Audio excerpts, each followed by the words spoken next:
Passpartout 2, The Lost Artist is a sequel to Passpartout, though that's not mandatory reading. The Switch release of this game shadow dropped last week after the latest Indie World presentation, and I've decided to dip my brush into it. You play as Passpartout, a once famous artist now presently getting evicted. Thankfully, an old friend gets you back on your feet so that you can make a living with your art again. Equipped with an easel, you can paint anywhere. This definitely took me back to the Art Academy games, though more like the original series and not the spin-offs, as you were actually painting, meaning there's no layers or rubbers. As you progress through the game, you'll unlock quite the variety of tools such as crayons, sponges, spray paint and whatever you call this thing, but can only have 6 tools on hand. Control-wise, these sticks aren't the best option, but the game also allows for pointer-style controls and has touchscreen support, which is compatible with any capacitive stylus. The tools are once-off purchases and the paint is infinite, but the canvases you paint on are not. You can either repurpose some rubbish or other people's paintings, same thing really, or buy canvases at the store.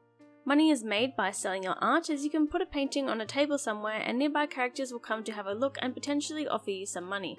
This will depend on their tastes, as when I tried to sell a painting of a butt, everyone in the vicinity decided they did not want it. The level of effort will be reflected in the price offerings, so make sure to keep any basic childish drawings to the scrap you find in the bin, as they won't be worth the canvas it's painted on.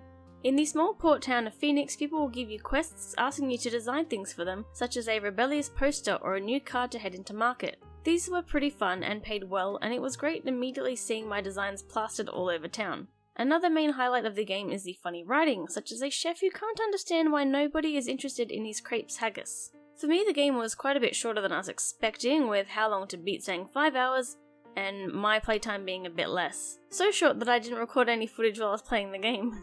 But I wasn't putting terribly much effort into most of my drawings, which really does impact the time spent. If you're into creating art, this is obviously not a complete tool, as there's not a good way to look at your creations after the fact, or at all when you sell them, but you'll likely get the most mileage out of this. Whereas if you're like me and just want to shitpost all over town, such as giving someone a farting violin, you'll have plenty of fun with this distraction, just not for as long. That said, there are a few different endings to go for, and you can continue to paint to your heart's content long after beating the game. One of the first things I noticed was the visual presentation, as your main character has a Muppet-like design, and most other people appear like wooden puppets or dolls. The overall world looks like a diorama with the overhead camera, and mixed media aspects like cardboard buildings whose tops lift off as you enter them, and wooden pigeons that fly about. It's quite endearing and nice to look at, but on the Switch it is a little bit lower quality visually. Another cute visual detail to mention is that the character actually paints the same part of the canvas that you are, though at least your brush doesn't go all the way through. Plus my baby, who apparently isn't supposed to look at screens, liked playing with it. The soundtrack is quite relaxing, which I'm sure was intentional to give a cozy vibe to the game. And sound design overall is great, with gibberish of varying languages in place of any actual voices for the characters. Honestly, the port just isn't the best. The painting aspect is intact, but the inconsistent frame rate paired with a camera that trails behind can be motion sickness inducing, and at least one of the designs became less visible once applied into the world.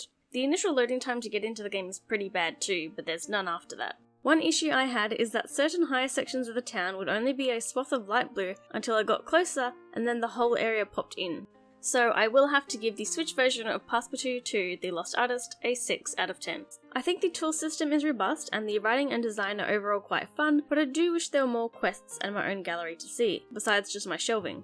This review has been ready for a week, but I was waiting to hear back on whether or not my save was bugged, because when I looked up where to find my previous painting, some PC players from the original launch said there should be an art book on my bed, but there isn't, and there's a shelf that says art book but functions exactly like the other shelves. I even started an entire new game just to get to the point where I buy a studio and it's exactly the same, so now I'm not sure if it's a glitch or if there's just no way to view our old paintings in this game, and I did find some other minor glitches. Let me know what's the first thing you paint in this game, and I'll see you next time.